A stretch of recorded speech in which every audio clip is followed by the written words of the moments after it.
Race fans, good evening and a very warm Elite Racing Network welcome to the Music City, home of country music, hot chicken, and tonight, a doubleheader event for the Infinity Graphic Designs Dev Series. Just a few moments here, we'll be starting off with 75 laps of this half mile at the fairgrounds, and later on, 55 laps at the mile and a third concrete Superspeedway about 40 minutes away. I'm Cameron Rich here with Mc Intosh in the booth and Chris Wright on cameras. We're finishing up qualifying here, but if you missed last week, Gavin Higgins put on a clinic at Legacy Phoenix, leading 82 of the 100 laps and coming home with his first win of the season. We know he's a good short tracker by nature, and I would have to say, look for him to be strong tonight. He's sitting there in position number 4. Dylan Javier looks quick tonight. He was quickest in practice. He's quickest in qualifying, and I would say that is a pretty good start to the night. Ty, how are you feeling about this? I think it's a cool little way for these guys to knock out 2 quick racetracks tonight. Starting at Nashville Fairgrounds, obviously, then the Superspeedway. It's going to be 2 different types of racing that these guys are going to have to get used to. But I think we're going to see the cream of the crop rise to the top as we always do. Yes, sir. Some track facts there on the screen for you. 75 laps here tonight, 3 sets of tires. I don't think that's going to really come into play too much because I think our runs are not going to be very long here tonight. But 33 cars on the grid. In just a moment, we'll go ahead and run them down for you. And right there, Dylan Javier, that's his first pole of the season. So he will be leading us to the green next to David Westergreen. Somewhat of the bad luck Brian of the series this season. Hopefully he can keep it straight here tonight and keep the body panels a little bit straighter than he has been. Corey Abbott's 3rd. Gavin Higgins is 4th. We just talked about him. Jacob Adams is 5th. Ryan Borges 6th. Caleb Pecumer, he's your winningest driver this season at 2. He starts 7th. Dylan Slepian 8th, Pete Morales 9th, and James Watson, he rolls off 10th. 11th place is going to be Kel Pocock. 12th is Andrew Hardcastle. Go ahead and roll down to 13th here. It's Harrison Talion. 14th is Jaden Racimus. 15th, Dustin Dewar. Good little qualifying run for him. Jimmy Hayden, he's got a win on the season. He starts 16th. 17th is Frank Fody. 18th, Austin and Abnett. 19th, Eric Whitner.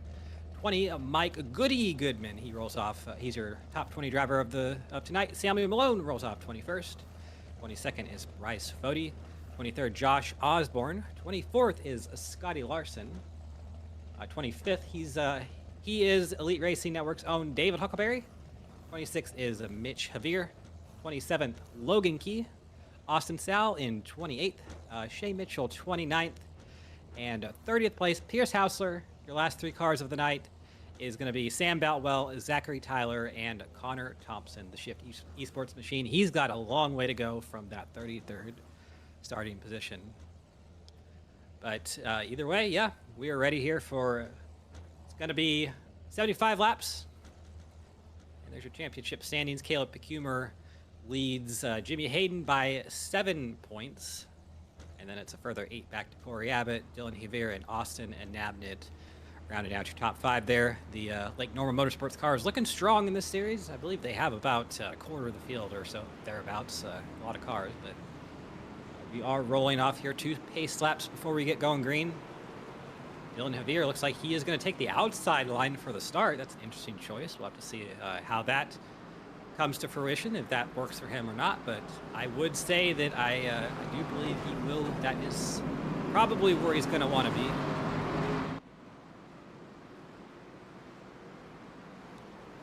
Ty is finish up his race control duties before the start. We have 1 EOL there. Actually, I see a few more than 2. Josh Osborne, Samuel Malone, Connor Thompson, Scotty Larson, and Pete Morales all going to be receiving an EOL for tonight. But yeah, final moments here before the start of this race, and I'm going to say it's going to be probably some of the most contact we have seen all season. This is a short track, a high bank short track, and even in real life, this can be a slugfest and a half. There's the base car pulling off there. Field is in the hands of Dylan Javier, his first pole of the season. Let's see what he does with it. And there we go. Green flag is out here at the Nashville Fairgrounds. Good start for the top 5. Ooh, David Westergreen did not get going. I think he missed a shift there. He got plowed from behind. Not sure who that was. Oh, we're wrecking. And that is a parking lot there in turn number 1. Lord have mercy. I see Dustin Dewar there. I see there's Sam Boutwell involved. Pierce Hausler may have driven away from him. Oh, See, yeah, Dusty. that's a pretty easy call there. Dusty hit the brakes for the corner. Frank did not, and that's just going to be off the nose of Frank Fody. Hard into the inside wall for Dustin Dewar. I'm going to double check that just to get a little bit of a better look just to see. Who was that got shot into the wall there? I think Eric Whitner. I believe that's his first start of the season, and he made it all of 500 laps before he got bounced out there in turn one and spun around. So, not what you want to see there. Eric Whitner, Goody involved. I saw the number 80 of Bryce Fody. I believe Samuel Malone in there as well. There's the 2 of Scotty Larson driving through. Connor Thompson, they almost stopped. So, that's a huge wreck here to have on lap number 1 of this event. Pit stops there. Big damage for a couple of our drivers. Austin Sal missing his front end. Pierce Hausler, Dustin Dewar. You can see a lot more of the innards than you wanted to there. Bryce Fody involved, Pierce Hausler. So just a lot of these cars that were about really at the tail end of the field tie. It seems like it just was everybody like the last 10 cars there. Dave Huckleberry, that's unfortunate for him.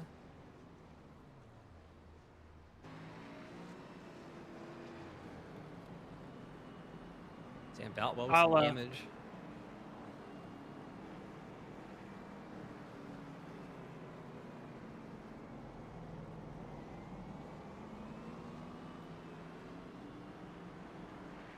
We're hearing a potential penalty on the number 9 of David Westergreen for a start violation. Is that what it is? Yeah, he had a black flag. He had just got his nose out in front of the leader, the pole sitter when we got to the restart zone, and it wasn't like egregious, but like he was kind of out there when the green came out. So unfortunately, that's an iRacing call that there's not really a whole lot that I can do. You can kind of see like he's out there. And then yeah. So that would explain pretty much why he didn't miss a shift there. He was trying to not get the black flag and maybe overdid the checkup just a little bit.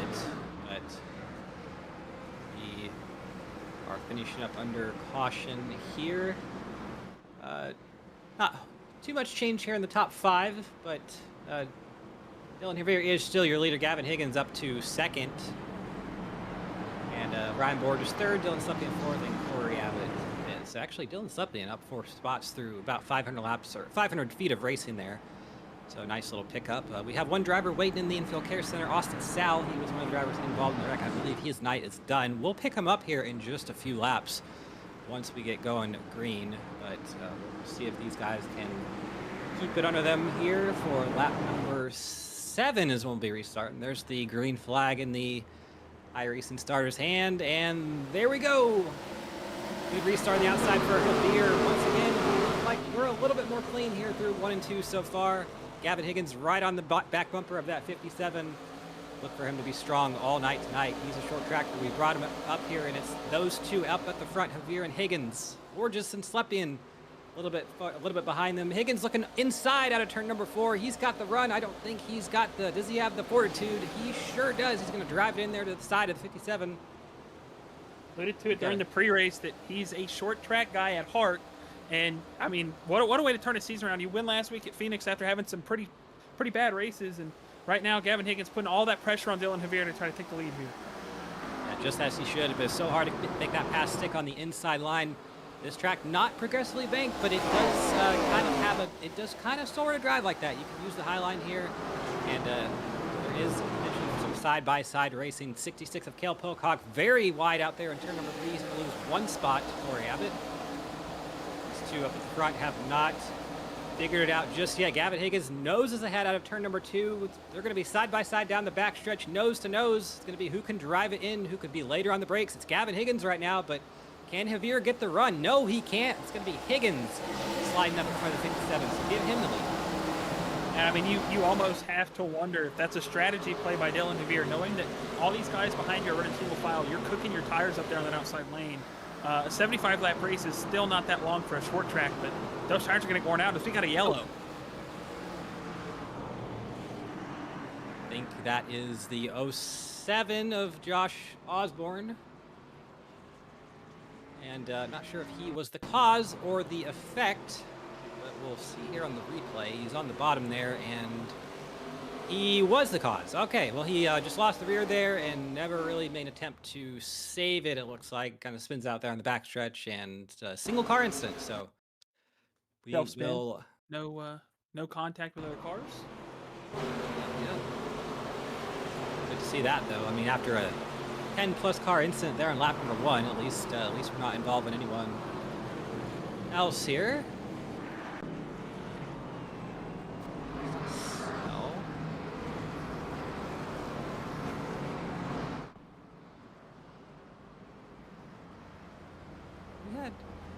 we had Austin Sal here in the Infield Care Center just a moment ago, and he has left. So, Austin, if you're listening, come back up. We'll get you an interview. We just got to play it between the cautions, which we've had 2 here in 13 laps. So, just got to...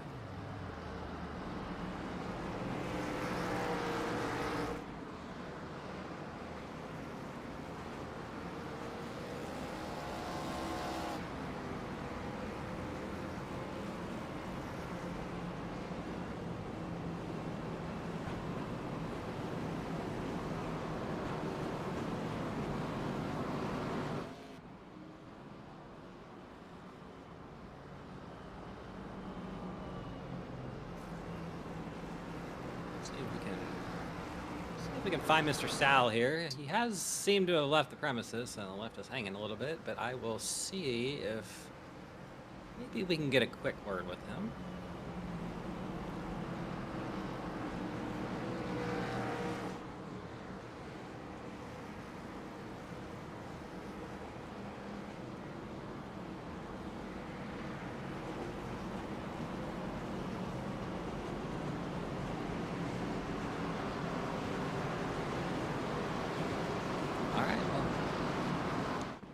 Austin, if you are hearing this, we will bring you up if you come back in here, but we are 1 to green here, so Gavin Higgins, he's going to be your leader on this restart. First restart he's going to be doing that on, so he decides to also take the outside line here, just as Javier did. And it's going to be Borges, Slepian, Jacob Adams up in the top 5 now. Corey Abbott, Kel Pocock, Caleb Pecumer, James Watson, and Harrison Talion round out your top 10. There's the base truck. Making the hard left into pit road, and a great start for the 20 of Gavin Higgins. Clears the number 57, and there's the number 63 of Slepian. He clears them both by about 3/10 going into turn number 1. Now the battle is for second between those two. Looks like Slepian actually is going to get the run on the outside and have the advantage, maybe pulling that number 42 of Borges along with him, but it is going to be hard to make that move. That 57, he has been strong on the inside. I think he's going to get it there. Slepian can cut down a little bit there in the middle of 1 and 2. Sure enough, he does, so give him P2. Now he's got to run down that number 20 of Higgins, about 0.8 of a second down the road now, which here tie at Nashville is a pretty long way already to be after 2 laps. Absolutely, and I think, you know, that top side, we've seen it on these restarts now. Dylan Javier with the jump earlier, Gavin with it right there. The outside lane just seems to be so much better because you're able to kind of get that power down and really drive off into turn 1. See Dylan Slepian is now around that Dylan Javier machine. Ryan Borges is going to try to fight him off with Shifty's work teammate Jacob Adams back there just behind him. But yeah, I mean, I think this is kind of something that's going to be the story of the race on these restarts, is getting a huge jump as big as you can and trying to hope that they have to fight behind you with how like slim this track is, especially on the straightaways, and then the huge banking difference on the corners. It's hard to make these passes unless you really want to kill your stuff. Yeah, it really is. And if you're down there like Dylan Javier on the bottom side, you're probably feeling like you're losing a lot of spots, which he kind of has. He's lost the spot to Slepian, Borges, and now Adams. So he'll be trying to fight his teammate in the 59 of Pecumer off behind him. I think Pecumer maybe gave him a little bit of a break there, which you would probably expect a teammate to do, but sure enough, he does slot back into that fifth position, and just not what you want to have as a driver, Kai. It's so frustrating because you get stuck on a line and there's not much you can do. A little bit further on back here, Kel Pocock and James Watson, they're going at it for 8th, and Watson up a couple spots there. Pocock also up a few spots, so both these drivers slowly but surely on the move. And you know, Ty, at a short track, typically your moves are going to be slow, and it's kind of like Kind of like using an ice pick to slowly chip away at something. Yeah, if you're going in the right direction, you're going to feel great. But if you're moving in the wrong direction, you're not really getting into a rhythm, and you're hitting your marks. It's going to feel like you're just trying to stop the bleeding at some point. You know, it's going to be really tricky for these guys to get their track position back if they lose it. David Westergreen, we saw him obviously with that EOL to start the race with the tally there. He's finally worked his way really back up into the top 15 almost. As you see him work around the 30th of Connor Thompson-Gardner, the 58 and the 44 of Mike Goodman. So, you know, it's as the tires get older, I think it's going to get a little bit easier to pass if guys have cooked their stuff, but it's slow and steady wins the race for sure. Yeah, absolutely. Especially on a short track like this. It's just it's all these short tracks. They're about finesse, and the more finesse you have in your driving, typically the more successful you are. You know, everybody kind of associates short tracks with beating and banging and moving somewhere out of the way. That's not necessarily the best way to go about these types of tracks. I think if you can keep your stuff on them, keep the tires on the car, keep the car in one piece. Really, that's really where you see a lot of success here. Jimmy Hayden, he is making the move under the number 8 of Harrison Talley, and that's going to move him up into the top 10. So one of our winners on the season, Jimmy Hayden. Not have a great run last week, I don't think. I believe he was caught up in something late. A little battle here back to about the 14th position. These drivers kind of under a blanket right now, and can't really say that Hayden is holding him up, but they sure aren't able to get around him right now. So Jimmy Hayden doing exactly what he needs to do, and he actually is putting some distance on that 8 of Talion. So maybe Odie and Racimus about to go at it here. Racimus in that 1, Odie in the 41. We saw him with some trouble earlier on, but has been able to make his way back up to the 14th position here and looks relatively clean. Right now out front, Gavin Higgins has held a pretty solid gap over the 42 of Borges, who is now pulled away from Dylan Slepian and Jacob Adams, and they're now going to start squabbling for that 3rd position through 3 and 4. See Dylan Javier putting pressure all over them as well. So closest battle on track is going to be for 3rd. Race leaders checking out. He sure is, and there it is. Jacob Adams looking to make that move down low. Cannot actually do it right now. Did not have the nose position on the 63. They're going to try it once again. So what Jacob is trying to do here is he's trying to keep his nose a little bit below that 63. You see right there, he gets his nose in there, and he's able to force his way in there on the corner entry. So you just got to get a nose in there, and then that kind of opens up your position to kind of do what you want. But in doing that, he's also opened himself up to battle from the 57 of Javier. So Javier, some contact there on the front stretch. They a little bit of beating and banging there. No harm, no foul. They are all good there. That is clean short track racing there. Happens to be sideways off the turn number 2 there, and I think he's going to get the spot. But just one of the things, I mean, when you have a preferred line, when you have a track with a preferred line like this, and right now they're kind of running middle high, if you do go up, you do open yourself up to some potential battling from behind. But Jacob Adams trying to get it back, get that position back from Javier, and it's going to be a bit of a challenge here because we've seen that passing on the inside is very tough all night tonight. I think the only pass we've seen on the inside was Gavin Higgins so far for the lead. Yeah, and especially as we're about 34, 35 laps into this run.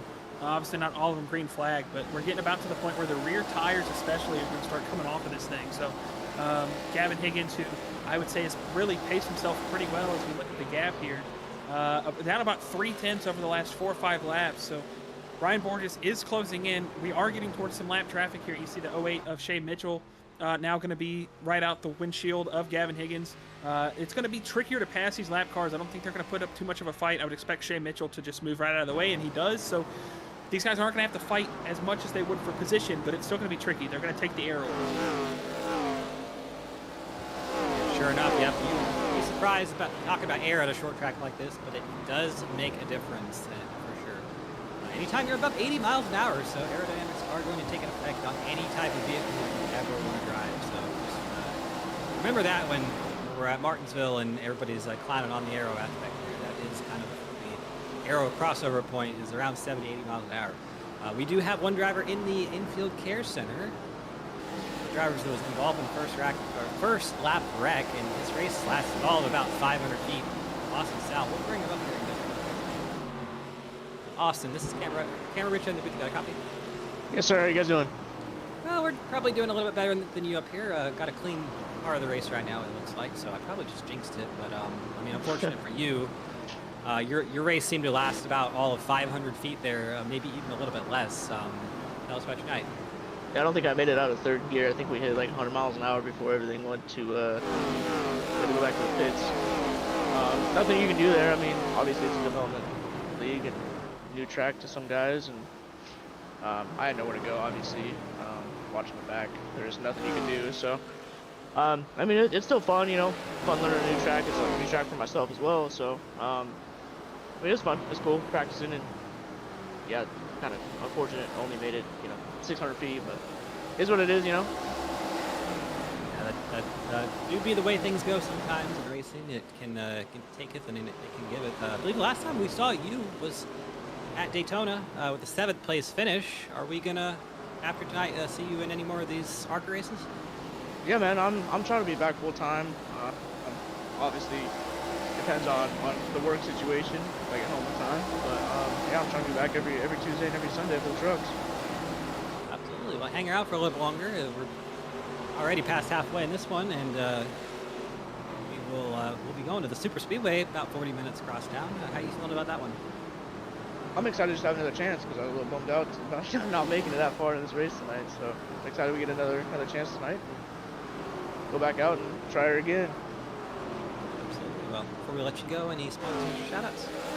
Yeah, shout out to my man Jordan. He's been kind of coaching me up, spot for me, you know, giving me tips and pointers and stuff like that. And my best friend Ethan always, you know, being my #1 supporter and pushing me to come back out and do this. And my parents always watching every race. Cheryl and Mike for, you know, joining them, and my family for supporting me in this. Thank you for giving us a word here tonight. Austin, better luck there in half number 2 at the Superspeedway, so we hope to talk to you again tonight. Yes, sir. Probably talk to you guys early again.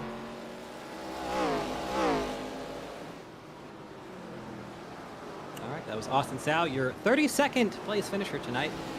Only bested by Justin Dewar, who will be 33rd. So very short night for a lot of these drivers.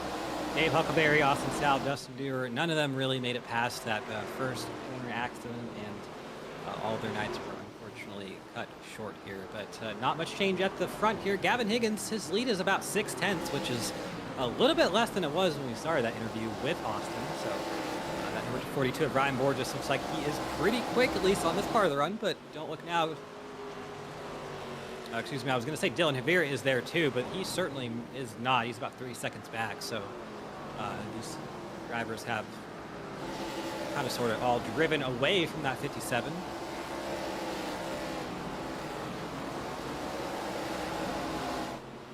While we have the time here, we got 28 laps to go. Let's go ahead and take a short break. Hopefully be back by the last 20 laps here, and get us finished here. Tickets for the 2026 season of speed at Worldwide Technology Raceway are on sale now. The Bomarito Automotive Group 500 and Celebration of 66 Festival, June 6th and 7th. The NASCAR Cup Series Enjoy Illinois 300, O'Reilly Auto Parts Series, and Confluence Music Festival, September 11th through 13th. And the NHRA Napa Auto Parts Midwest Nationals, October 2nd through 4th. Save big by going to WWTRaceway.com. Looking for a heck of a deal? You'll find it at Tom Bolin Ford in Hannibal. Right now, over $4,000 off 2025 Escapes, $2,500 off 2025 Broncos, and over $5,000 off select new 2025 F-150s. And the best part, every one of them comes with a Bolin lifetime powertrain warranty at no extra cost. Big savings, long-term peace of mind, all in one place. Tom Bolin Ford Hannibal. Heck of a deal, ain't it? Blue Egg Marketing. Rev up your business with Blue Egg, your marketing pit crew. Turbocharge your lead generation with experienced drivers that can navigate the competitive track to connecting with your customers. With Blue Egg, you're always in the pole position, leading your brand towards victory lane. So don't spin your wheels, accelerate success with Blue Egg, fueling small businesses to win big. The Lucas Oil School of Racing.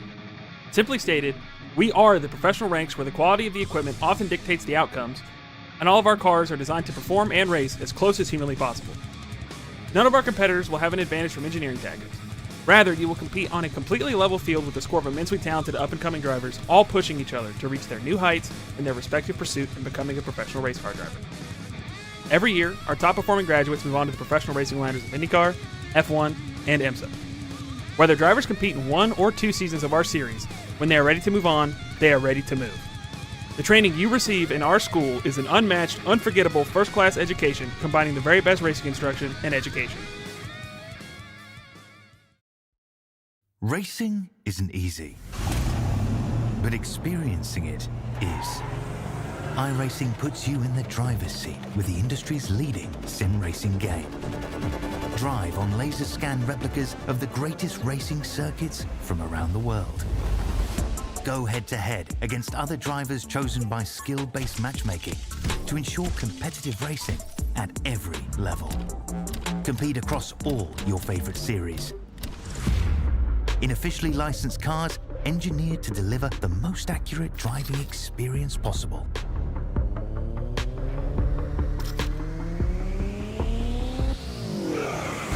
Join a race or host your own with players from across the globe. Race against the computer or in a league with friends. Feel the thrill behind the wheel. Visit iRacing.com.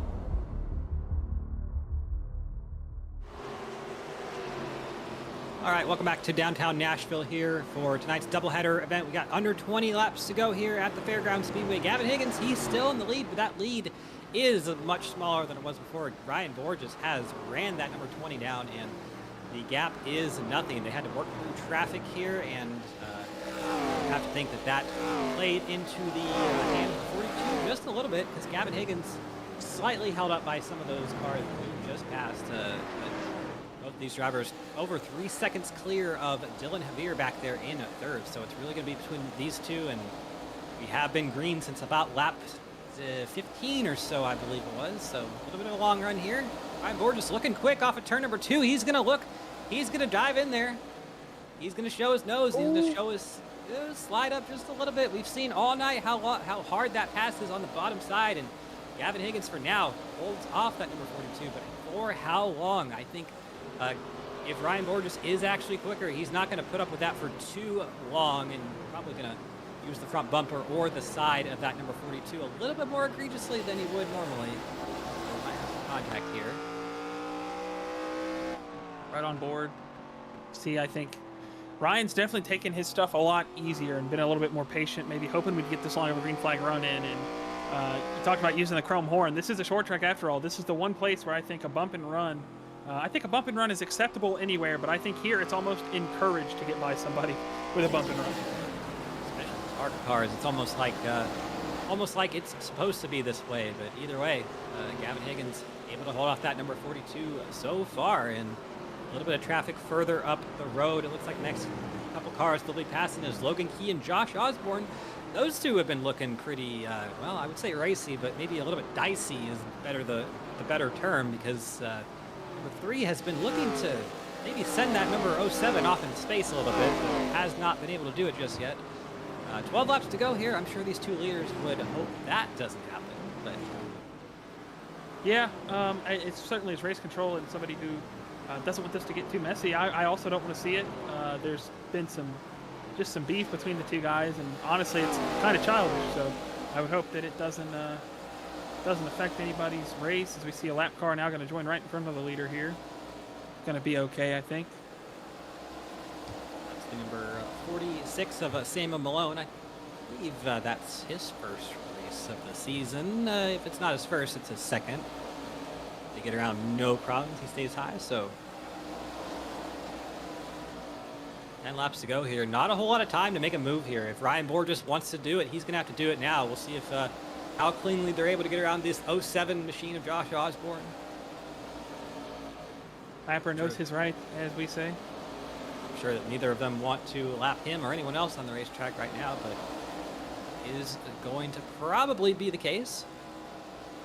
Maybe Ryan Borges enjoying that opportunity too. He might be able to use the 07 as a pick. Nope, Josh Osborne actually gets out of the way, so I would say that is a good move on his part.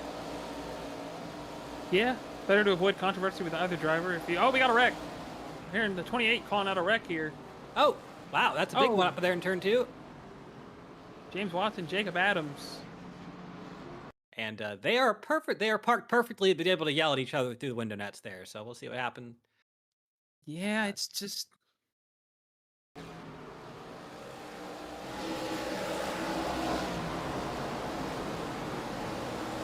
Almost looked like a bit of a netcode situation. The 39 just kind of like, I don't think that really should have happened. Maybe he didn't give room there, but see a bit of a better camera angle.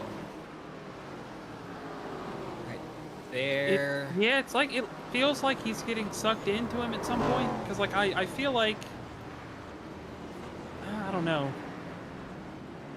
It's hard to say. I feel like James wasn't expecting Jacob to be off the wall a little bit. He was expecting him to really be more on it. So, like, that's a tricky call for me. I think if anything right now, I would have to almost say racing deal, but I don't know.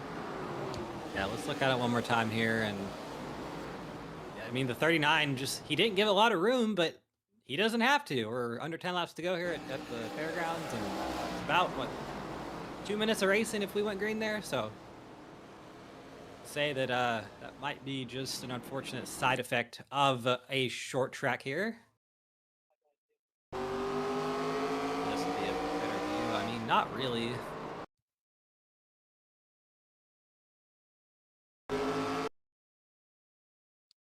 But we do have pit stops. Gavin Higgins and Ryan Borges both decided to come down pit road, and I do believe we had a bit of a strategy call there. A bunch of cars stayed out. Dylan Javier stayed out. Dylan Slepian stayed out. Caleb Cumer looks like he has stayed out, and I believe that Gavin Higgins probably going to restart around the 9th position or so. So that is quite the drop in spots with, we're going to have about not even 5 laps to go here. I don't like that call, Ty. I don't like that tire call at all. Yeah, no, I think it's, yeah, it's going to be tricky, and I think a lot of it too is going to come down to, you know, how much of the tires have actually been used and whatnot. But yeah, I also don't think, much to the point of what Chris is saying, 9 laps to go. We're probably not going to run all of these great, so it's risk versus reward, and that's a pretty big risk for high likely of no reward. Well, we'll see what happens here. Pace truck is off field, is in the hands of that number white, or that number 57, the white car on the outside. Great restart for him. Oh, sideways. Dylan Slepian, he's able to get to the inside of Javier because he messed that restart up with just a little bit. There's side-by-side door banging. Slepian with the good run through turns 1 and 2. He's going to temporarily take the lead. A little bit further on back, Borges and Nabnit are going at it. That's for the 8th position, and they're just a wad back there. I don't think either of those cars are going to be able to make any type of move here. We got 2 laps to go here. Dylan Slepian in the lead. Oh, 3 wide, Borges up the middle. Cale Pocock. Be tight. Oh, he makes it work. Just not going to have enough time here. We're coming to the final lap here. Borges is going to have to make an unholy send here. We are on the white flag lap. We've got 2 more cars to pass. Gavin Higgins right in tow on that inside line behind Caleb Cumer out of turn number 2. He's got to run. He's going to make the move on Javier. I don't think he's going to be able to get there to Slepian. Oh, goodness gracious. Oh! Cumer sideways out of turn number 4. It's Dylan Slepian with the win. Hey, golly, dude, that was like a jump scare and a half on a blind corner. Bryce Fody was around sideways in turn 3. Dylan Slepian went high. Borges went to get low and had to move up towards Dylan Javier and almost made contact, but Dylan Slepian, he's going to win the race. The strategy call almost, if there was 1 more lap for Ryan Borges, that strategy call would have worked out. Unfortunately, it doesn't. Gavin Higgins rallies to 4th. That's a tough pill to swallow if you're Ryan Borges, maybe even Gavin Higgins too, because those 2 absolutely had this race under lock, but in the end it comes down to a late caution. Strategy call. Dylan Slepian no slouch to him. He was in the top 5 just about all race there, made the right call, and now he's getting to do victory burnouts here on the front stretch of Nashville's Fairgrounds Speedway. So his first win of the season. I believe, let me look at the team list.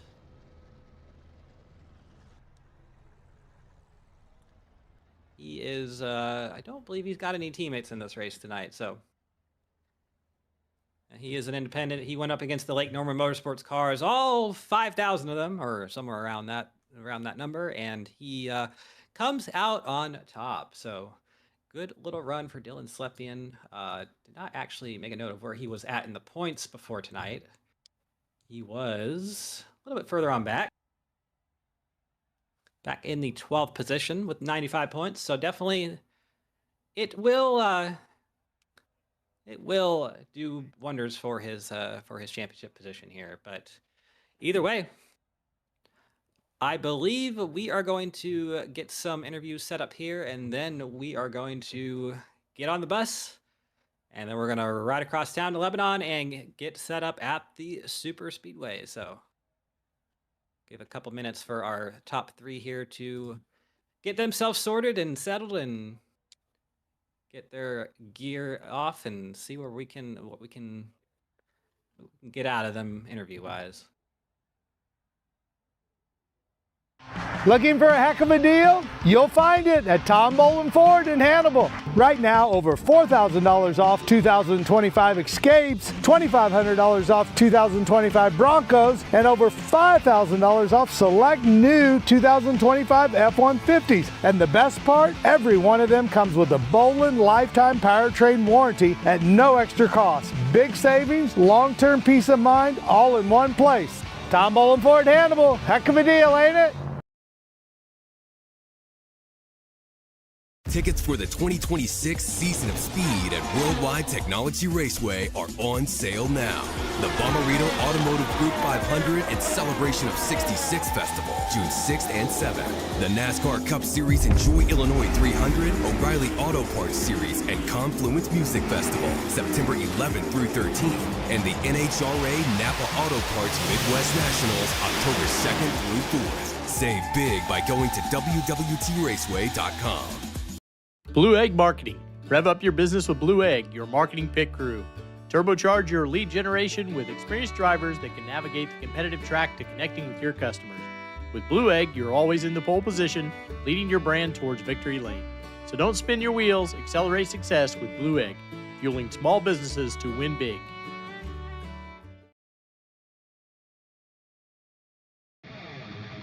The Lucas Oil School of Racing.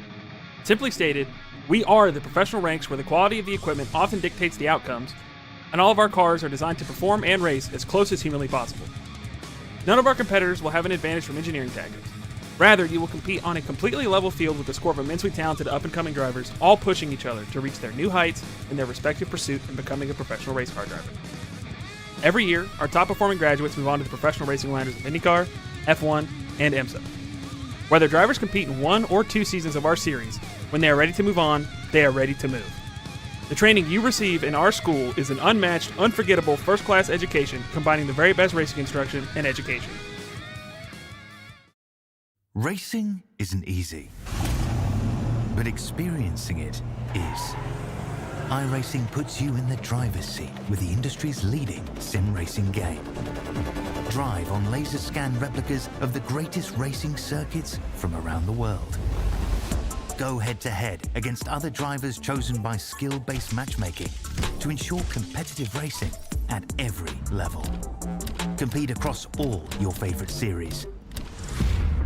In officially licensed cars, engineered to deliver the most accurate driving experience possible.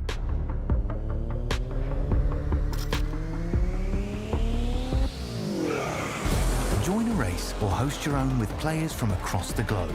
Race against the computer or in a league with friends. Feel the thrill behind the wheel. Visit iRacing.com.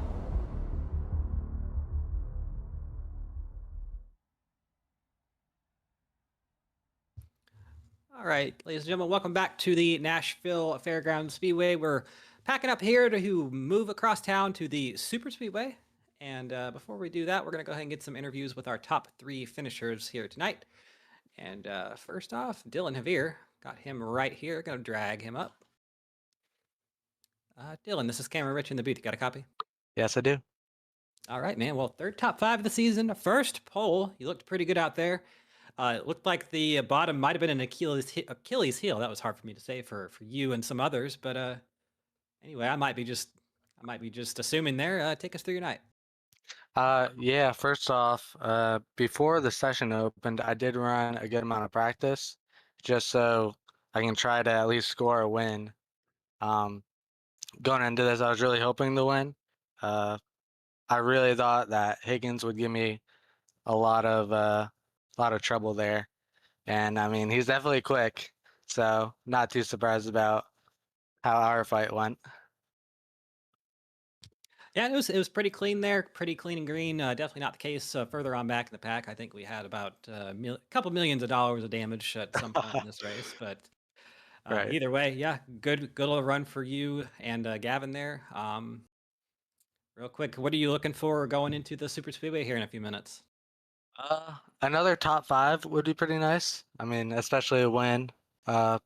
Just knowing that a win means a lot here really is motivating me. Just keep on getting better. Yeah, I'm sure we'll be seeing a different type of race in there too, just a little bit. A lot more room at the Super Speedway. Doesn't necessarily mean that we're not going to have as many crashes, but they should. I'm not going to say anything. I know how this usually ends, but yeah. Either way, we're gonna keep these first ones pretty quick. So before we let you go, Dylan, any sponsors or shout outs? Yeah. Big shout out to Tyler Fody, our team captain. Shout out to Solo Racing, and shout out to Caleb. He might have a shot at winning here tonight if I don't.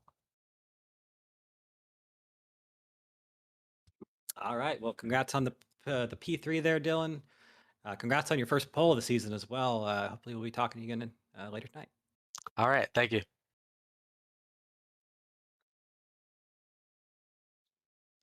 All right. That was Dylan Javier, your third place finisher. I believe Ty is caught up with Ryan Borges. Ryan Borges is typing the booth, buddy. You got a copy? Yep, I got you. Well, buddy, I know you might not have worked out the way you wanted to. You ended up getting second there. If you had another lap, I think you would have got him. Do you think that the tire call was probably the wrong way to go? In hindsight, yes. But I was just, I don't know. I figured if I stayed out, that a bunch of guys behind me would have pitted. So I'm sure the Dylan saw me and Gavin pit, and they're like, well, might as well stay out and give ourselves a shot. And then 8 guys followed. I figured, I didn't really know exactly how many were on the lead lap, but I thought we were down a little less than we were. I thought we were down to like 15. So I'm like, all right, if like 5 or 6 stay out, that'll be manageable. But then when I saw I was restarting 10th, I was like, oh, well, that's going to be a tall task. But I tried to make it work. Hopefully it was exciting to watch at least. Yeah, I know. We were talking about how you were all over him there towards the end, and then you couldn't make that pass. Then the yellow comes out, and you guys were kind of fighting hard. And then obviously the tire situation. But other than that, I would have to say, as far as this racetrack goes, you were pretty damn good. Are you feeling a little bit prepared? Maybe I wouldn't say prepared because it's obviously not the same racetrack, but a little bit more warmed up here for Nashville Superspeedway. Kind of. I mean, I feel like just running laps and racing at whatever track, at least you're kind of in the groove a little bit. I know it's like you said, a totally different type of track and style of track, but yeah, I feel like the next race will go all right. To be honest, I did about 5 minutes of practice for this race and didn't turn a lap at Nashville Superspeedway, but no, I'm confident. I pick up pretty quick with these cars and these tracks, so I think I guess my goal is to get another podium in the next one for sure. But that was a fun race. Congrats to Dylan, and that was definitely it was a fun battle with Gavin. I thought for sure I was gonna get by him, and just by the time I got to him, the tires were so gone. Every time I tried to make a move, it was just getting out from underneath me, and I was like, I can't deviate from the same line as him. It was all just waiting on lap traffic, and then we got the caution, and then I was expecting it to turn to chaos. So that was a pleasant surprise of a race for sure. But no, it was good, and looking forward to the next one. All right, buddy. Well, anybody want to shout out before we let you go get ready for this next one? Yeah, just shout out to Shifty Sports, Seth Rawls Designs, and my teammates that are racing tonight, Connor and Jacob. I know Jacob had a tough end to his race there, but I'm sure we'll be fast in the next one. All right, buddy. We'll let you go get situated and get ready for this next one, and hopefully we'll hear from you again. Sounds good. Thanks, guys. That was Ryan Borders. That was your P2 finisher on the first race, and I believe we have a green window of 8:30. So while we are getting set up in the broadcast booth, and while everybody's trying to get ready for their races, we're going to go ahead and put you guys back to a broadcast starting soon screen, and we will be right back with you.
Oh, we're back, ladies and gentlemen. We're back here at Nashville Superspeedway this time for 55 laps at this Superspeedway.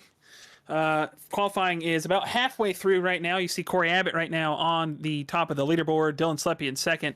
Dylan Javier third. Brian Borges fourth. Jacob Adams fifth. A couple guys still left to go. One lap here for these guys. Unfortunately, there was a little bit of a mix-up there on the lobby.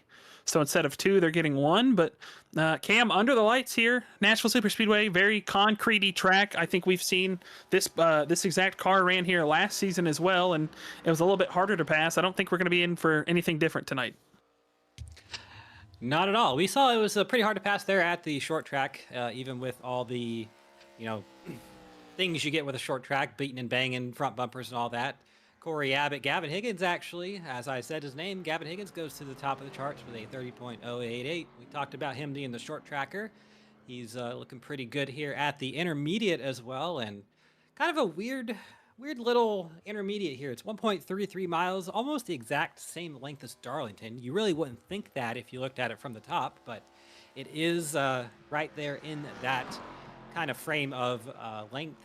And Dustin Dewar right there, he is going to take it up high, wide, and handsome to start his lap out of turn number 4. Like you said, Ty, 1 lap, so get all you can get here, but we got about twice the speeds going on here. These drivers are hitting about 180 miles an hour into turn number 1. It was about 100 and change at the fairgrounds, so a lot more aero here, a lot more stakes at play if something goes wrong, I would say, and I think we're probably going to see some contact here as well.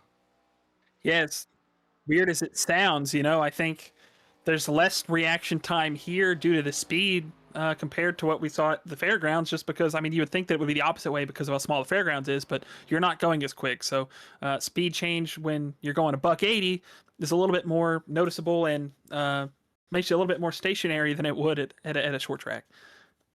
Yeah, of course, one of the hallmarks of this racetrack is its concrete surface. It is one of the, I believe, 3 tracks that NASCAR, the National Series, runs on that are concrete there. So see the weather up there, 81 degrees Fahrenheit, clear skies, 5-mile-an-hour winds. Not too much going on here. I think it's a pretty good night for racing. So we get ready to roll here. You see 3 sets of tires in the pits for 55 laps. These drivers should be okay. That's not including the one that's on the car. So if they burn through all 3 sets of tires, we've either had a bunch of yellows or they are killing their stuff. Gavin Higgins is going to put it on the pole for us tonight here in race number 2, alongside the 21 of Corey Abbott, who will line up second. Dylan Slepian rolls off third, and Dylan Javier, they cannot get away from each other. I think that's most of the same top 4 that we had from the last race. Brian Borges lines up 5th, Jacob Adams 6th, couple of shifty sports cars. Another one's going to join him in 7th, Connor Thompson, with Frank Fody starting 8th, who will unfortunately have to serve a drive-through under green to start this race. Harrison Talon in that number 8 for Fueled Up Racing will start 9th, next to Jaden Racimus in the 10th spot. Cale Pocock and David Westergreen will make up row number 6.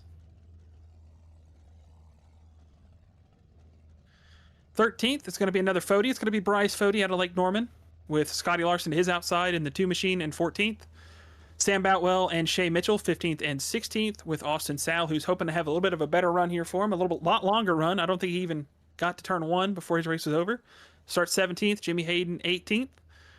James Watson and Eric Whitner will be 19th and 20th, with Logan Key 21st, Caleb Pacumer 22nd, Austin and Abnett 23rd, Pete Morales 24th. 25th for Samuel Malone, with Dave Huckleberry 26th, Goody, Mike Goodman 27th, Josh Osborne 28th, Dustin Dewar 29th, Andrew Hardcastle 30th, Pierce Hausler 31st, 32nd for Mitch Javier, and Zachary Tyler is going to round out 33rd and shotgun on the field for tonight's race. But I don't actually believe that all of those cars are here. I think we're missing one of them. Maybe that Zachary Tyler machine, the 28. I don't see him actually on track. I don't see Mitch Javier either, so we are down a couple from the fairgrounds here, but still a pretty good field. I think about 31 cars that are going to be starting tonight. Talked about Gavin Higgins, and he was a really big force there in that first race. I think the tire call is ultimately obviously what took it away from him, but Brian Borges also coming up second there on those tires, maybe a lap and a half or so short of being able to put the pass on Dylan Slepian. Slepian starting 5th, looking to repeat get win number 2, get a sweep on the night. I think that's the cool thing about this doubleheader is, you know, if you win 2 races in a season, it's cool and you're a repeat winner. But if you win 2 back-to-back on different racetracks on the same night, I feel like that's just a whole nother level of bragging rights there for these guys. Especially here in Nashville, 2 ends of the city, so bit of a traveler. Notable names having some trouble in qualifying. Caleb Hakemer, your points leader, outside the top 20. It's not going to be looking good. Jimmy Hayden also a little bit further deep in the field, but out of turn 4, pace truck is in.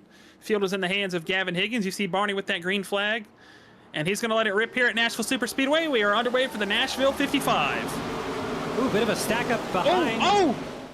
Dewar again. Lap 1, he's already spun out in the infield.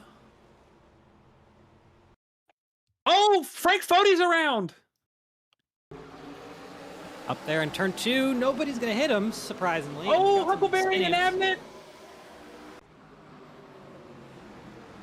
Huckleberry and Abnett. The 46. Malone, he's going to be in the infield.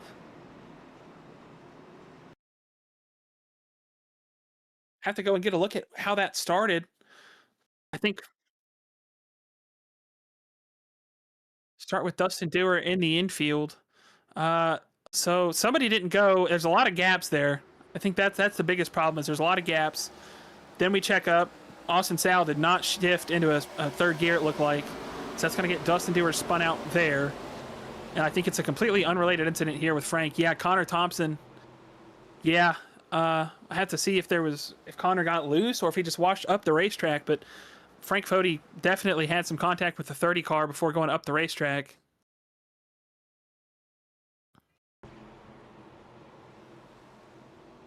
Then you see Dave Huckleberry trying to check up, trying to get low, maybe unaware that the 46 was underneath him. Austin and Abnett's going to get turned by the way of it. Everybody else able to keep it clean. Dave keeps it out of the wall, so no further damage. I think, does it look like the 30 kind of went up into the 41 there to start that? Would you agree with that? Yeah, let me get a little bit of a different angle on it with our Infinity Graphics replay. Yeah, it's he just got into the corner and got tight and then washed up into Frank there. So that's gonna be a pretty easy call for race control, I'd imagine.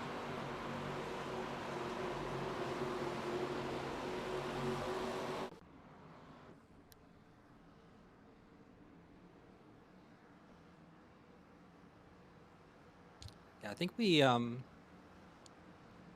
we might need to look at something else there too.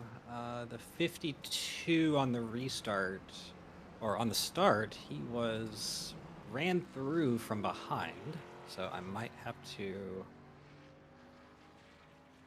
So that was on the 32. Yeah. It's also I think the gaps on it too. Like you see the gaps we're leaving, and then everybody bunches up. I think that's part of the issue there. Yeah, then I mean I can't even say that Dusty really got hit. I think it's when he got into the back of the 44 that it kind of just instantly turned him. See Huckleberry trying to get through as we're 1 to green here. I mean, it's like Dusty hit the back of Goody and then flew around. Like there was no chance for Dusty to really do anything differently.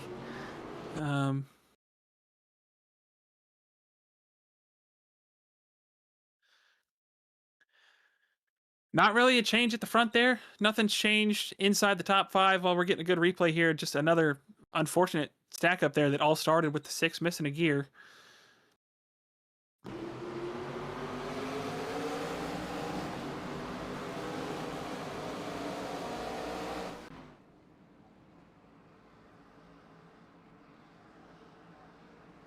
Higgins is going to pick the inside lane here with the lead. Corey Abbott outside, Dylan Slepian 3rd, Dylan Hoover 4th. Ryan Borges 5th, Jacob Adams 6th. So nothing has really changed position-wise. Obviously not much of a chance to. We only really got through about turn 1.5. Pace truck is going to be in this time. A little bit of some housekeeping. Nothing on the board between the 52 and 46. Just really hard to call it on somebody. Pace truck is going to be into the Rackley roofing. That's not the restart zone. I lied. I almost did a Bojo.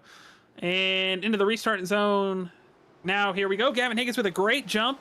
Same really for Corey Abbott. Dylan Slepian was slow on the start, but he's going to be to the inside of the 21 machine. Jacob Adams with a move from the top to the bottom in front of his teammate. It's going to set him up for a run at the 4th spot. So far, so good as these guys head out of turn 2. Nothing crazy going on. Everybody's 2 wide. There's one instance of 3 wide, but I think it's going to clear itself up. Jimmy Hayden to the inside of Caleb Pecumer.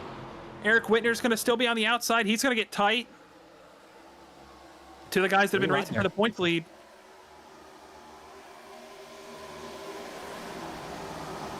Gavin Higgins kind of doing what he did at the start of the fairgrounds too, driving away a little bit, 0.4 seconds so far, and we'll see if he can make it stick here. But yeah, Dylan Slepian there, he was your winner just a few 20-30 minutes ago, and currently running in P2 there. Corey Abbott, Cale Pocock looking good. Sam Boutwell a little bit further on back. First battle on the racetrack for position is for 4th. Dylan Javier, Jacob Adams side by side. They've been side by side for a minute here. Ryan Borges kind of having to just watch on.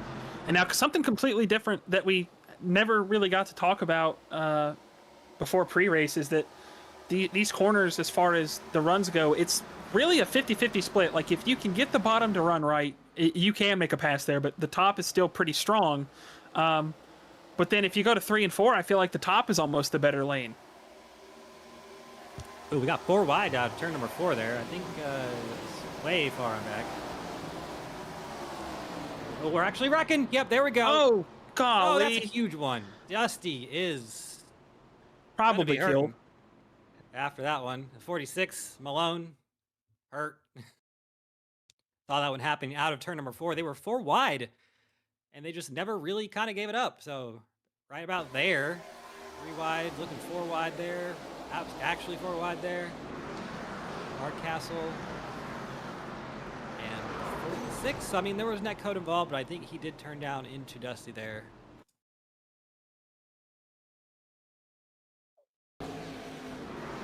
See, right now they've got the yeah, I mean, that's netcode too, which sucks, but Dusty is definitely not having a good day at the moment.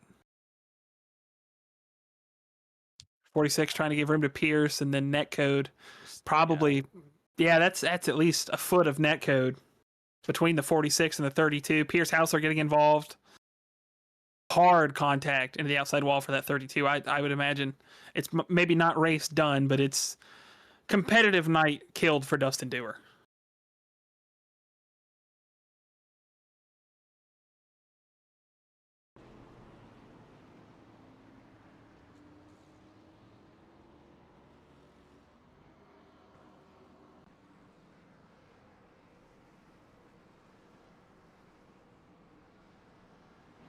We pace here for lap 9. I don't think we're going to have too much to talk about. Why don't we go ahead and take our first commercial break of the night here. Tickets for the 2026 season of Speed at Worldwide Technology Raceway are on sale now. The Bommarito Automotive Group 500 and Celebration of 66 Festival, June 6th and 7th. The NASCAR Cup Series Enjoy Illinois 300, O'Reilly Auto Parts Series, and Confluence Music Festival, September 11th through 13th. And the NHRA Napa Auto Parts Midwest Nationals, October 2nd through 4th. Save big by going to WWTRaceway.com. Looking for a heck of a deal? You'll find it at Tom Bolin Ford in Hannibal. Right now, over $4,000 off 2025 Escapes, $2,500 off 2025 Broncos, and over $5,000 off select new 2025 F-150s. And the best part, every one of them comes with a Bolin lifetime powertrain warranty at no extra cost. Big savings, long-term peace of mind, all in one place. Tom Bolin Ford Hannibal. Heck of a deal, ain't it? Blue Egg Marketing. Rev up your business with Blue Egg, your marketing pit crew. Turbocharge your lead generation with experienced drivers that can navigate the competitive track to connecting with your customers. With Blue Egg, you're always in the pole position, leading your brand towards victory lane. So don't spin your wheels, accelerate success with Blue Egg, fueling small businesses to win big. The Lucas Oil School of Racing. Simply stated, we are the professional ranks where the quality of the equipment often dictates the outcomes, and all of our cars are designed to perform and race as close as humanly possible. None of our competitors will have an advantage from engineering tactics. Rather, you will compete on a completely level field with a score of immensely talented up-and-coming drivers, all pushing each other to reach their new heights in their respective pursuit in becoming a professional race car driver. Every year, our top-performing graduates move on to the professional racing ladders of IndyCar, F1, and IMSA. Whether drivers compete in 1 or 2 seasons of our series, when they are ready to move on, they are ready to move. The training you receive in our school is an unmatched, unforgettable, first-class education combining the very best racing instruction and education.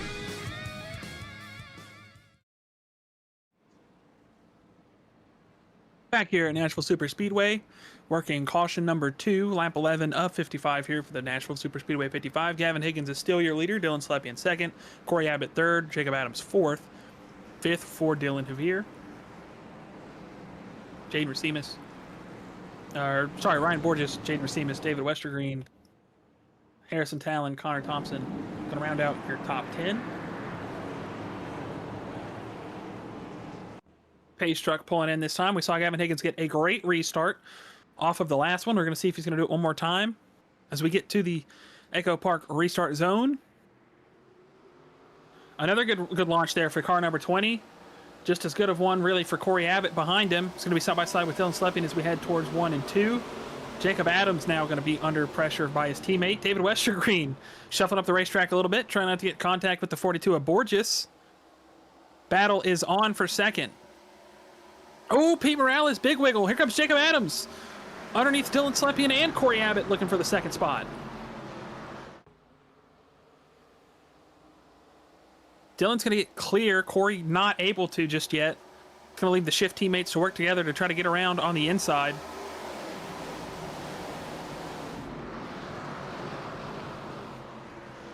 So Corey's going to run really wide there through turn 2. It's going to basically give the position to Jacob Adams if he wants it, but now he's going to put the pressure on Dylan Slepian. Inside is a little bit more preferred for 3 and 4 than it is in 1 and 2. And it's going to be a slider out of the car number 48. Yep, looking good here out of turn number 4. And that is the battle for the second position right there. It is everyone behind Jacob Adams. All those cars to hold off Corey Abbott, Ryan Borges. We know they're all fast. David Westergreen there as well. Dylan Slepian falling back just a little bit. Oh, caution. That is going to be the 08 car. That is Shea Mitchell. That might have been pretty cut and dry there. Yeah. Looks like it.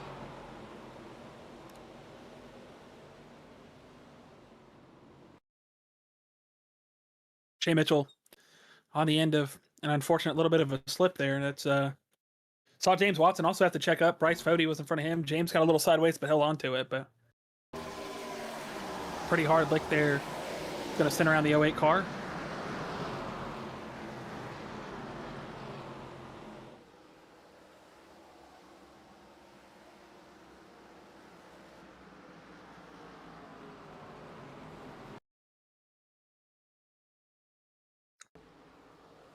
Yeah, Frank Fody. Talk about him having to serve that drive-through under green. He was able to do it and stay on the lead lap. So does not go a lap down, does pass go, does collect $200. Yeah, what a break for him.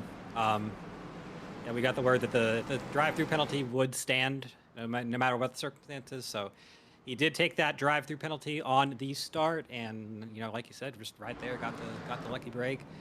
We're 15 laps into this race, and we've had 3 cautions. I think we're actually doing worse than we were doing at the fairgrounds, Ty. Yeah, I would almost have to say that this is certainly, we went 50 laps green there out of the 75 that we had, and right now we're looking at, if we go green the rest of the way, probably about 40. There are less laps here, but I don't really know. It's kind of puzzling to me, honestly. It's my word of the month, really, my word of the year has been generational, and I'm going to use it once again. It's a generational low.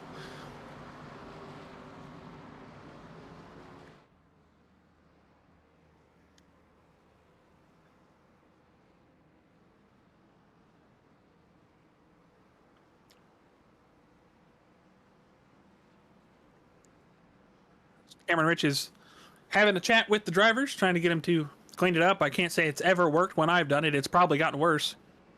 But David Westergreen up a bunch of spots in the 5th position. Cale Pocock also up a bunch. Caleb Pecumer started way deep, and he's just outside, I believe, the top 15. He's 12th, yeah, just outside the top 10, really. So a lot of guys that are taking advantage of this. Pete Morales plus 11. Josh Osborne, somebody who's been surrounded by a little bit of struggle. He's 15th, so there's a lot of things going on for these guys. Some good, some bad.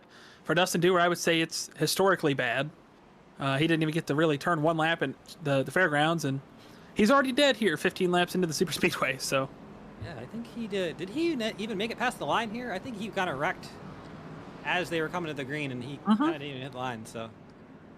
Yeah, that's a shame. That's a shame for him, and about 1,000 feet combined of racing tonight for him. His pace truck runs off of turn 2.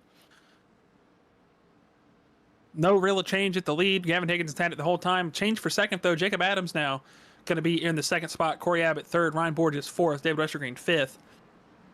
David Westergreen is trying to bribe somebody of a position. And I think that is a fantastic proposition there from Cameron Rich, that if we go green for at least, I would say, 5 laps, Cam, we'll give a tally to the 15 car. I love that idea, because I made it, so. Got to get some pep into these boys' step here tonight. Pace truck is in. Gavin Higgins once again has the control as we roll into the Echo Park restart zone.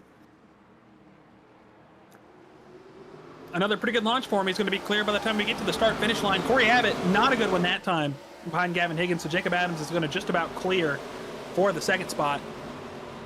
Going to be under fire from car number 21. David Westergreen gets by Dylan Slepian, maybe also Ryan Borges in that 42. They're going to be side by side as we head down the back straightaway. Everybody in the back, so far so good. Abbott and Adams now side by side. Oh, Adams is going to get the run. Porges almost made contact with the wall. The 63 of Slepian does. He's going to tuck in. Jaden Racimus now going to move to the outside lane. I say outside. It's more like second lane. Right now, Gavin Higgins, though, about a 6/10 of a second lead as they are fighting like dogs for second. Yeah, it's a tight one here into turn number 3. Abbott and Adams. Abbott on the inside. We'll see if he can make the move. Kind of the same thing we saw all night with the fairgrounds, that bottom just not having the track space to be able to do anything with, and see it back there a little bit further is Borges and Westergreen going at it. Westergreen on the inside line, that yellow and green and black car. Nowhere to go for him. Don't forget the orange. Yeah, there's orange in there too, a bunch of different colors. Not really anywhere he can go right now. He's got to wait for these two to figure it out. I thought he was there. Not quite. Oh, here comes Racimus. These guys are, I think, teammates on Monday nights. He and Borges are, and I thought there might have been a little bit of a bump. David Westergreen, though, underneath Corey Abbott. He wants the third spot. Side by side headed into turn 2.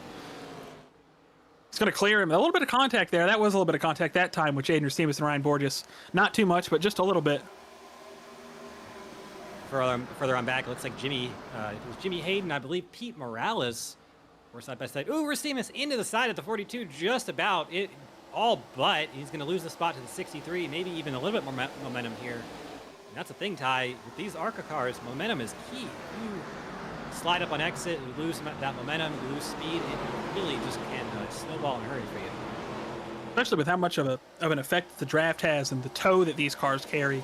If somebody's coming with momentum and you get like the slightest bit loose, 4 or 5 mile an hour difference in these cars really matters. You see Jimmy Hayden, Caleb Pecumer, we talked about them fighting for the points lead, still side by side through 3 and 4.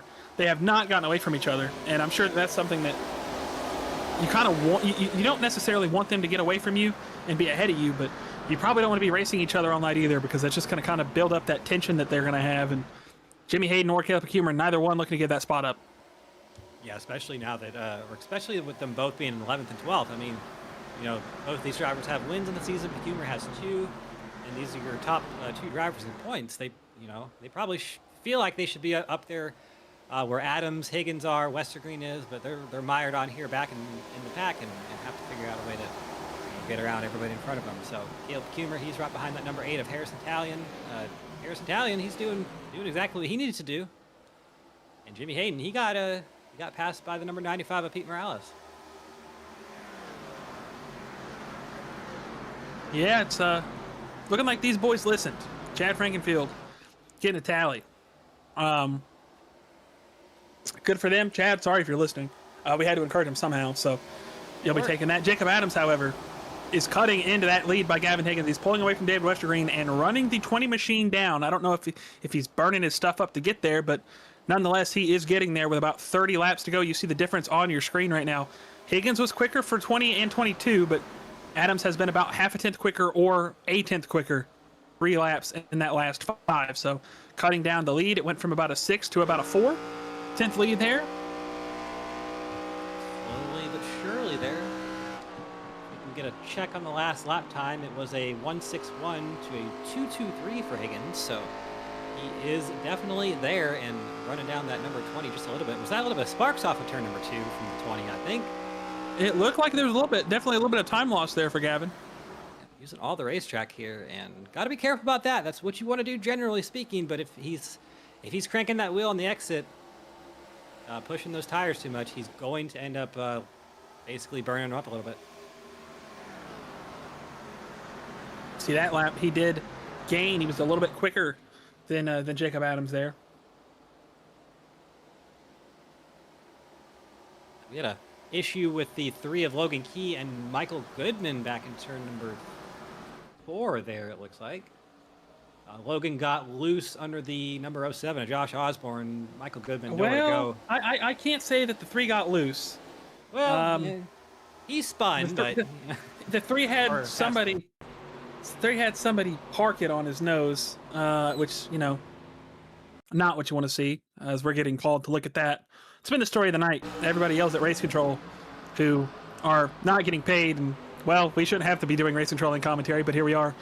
So you see that on your replay screen there, Logan Key getting loose, Michael Goodman with nowhere to go.